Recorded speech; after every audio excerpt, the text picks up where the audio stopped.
তুমি কে? আমাকে চিনতে পারছো না দুর্জয়? আমি তোমার বোন না। আমাকে ছেড়ে 90 দশক পরবর্তী বাংলাদেশি চলচ্চিত্রে অনেক নায়িকা উঠে এসেছে যাদের এখনও সিনেমা প্রেমী দর্শকরা শোবিজে কাজ করতে দেখতে পায়।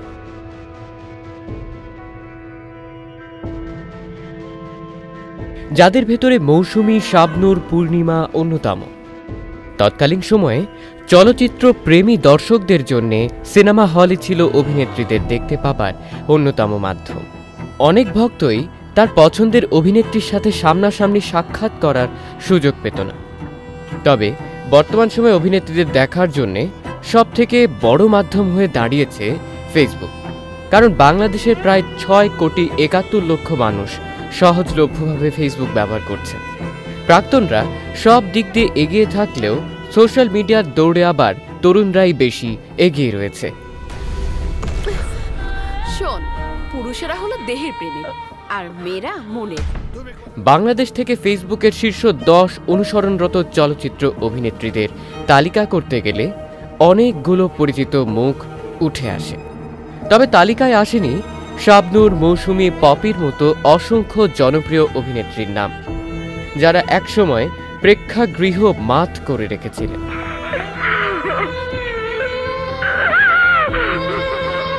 শীর্ষ 10 এই তালিকাতে শুধুমাত্র জয়া আহসান এবং পূর্ণিমার নাম উঠে এসেছে। তালিকায় সবার শীর্ষে অবস্থান করছেন সময়ের জনপ্রিয় অভিনেত্রী পরীমণি, যার ফেসবুকে অনুসরণকারী সংখ্যা বর্তমানে 1,62,00,000-এরও বেশি। প্রাক্তনদের মধ্যে 97 লক্ষ অনুসরণকারী নিয়ে দ্বিতীয়তে অবস্থান করছেন পূর্ণিমা। আমার মনে হয় আমি ভুল করছি। এবং 57 লক্ষ অনুসরণকারী নিয়ে ষষ্ঠ অবস্থানে রয়েছেন জয়া আহসান।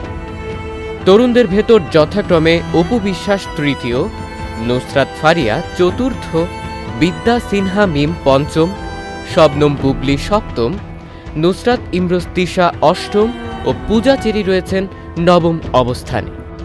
সিনিয়র অভিনেত্রীদের ফলোয়ার সংখ্যা কম হওয়ার পেছনে বিশ্বস্ত সূত্র তাদের সোশ্যাল মিডিয়ায় কম সম্পৃক্ত থাকাটাকেই বেশি দায়ী বলে মনে করেন। সময়ের পরিমণির থেকেও তৎকালীন সময়ের অভিনেত্রীরাই জনপ্রিয়তার দিক দিয়ে বহু ধাপ এগিয়ে সাধারণ ভক্ত ও অনুরাগীদের কাছে। শাজিদ আজমাইন, চ্যানেল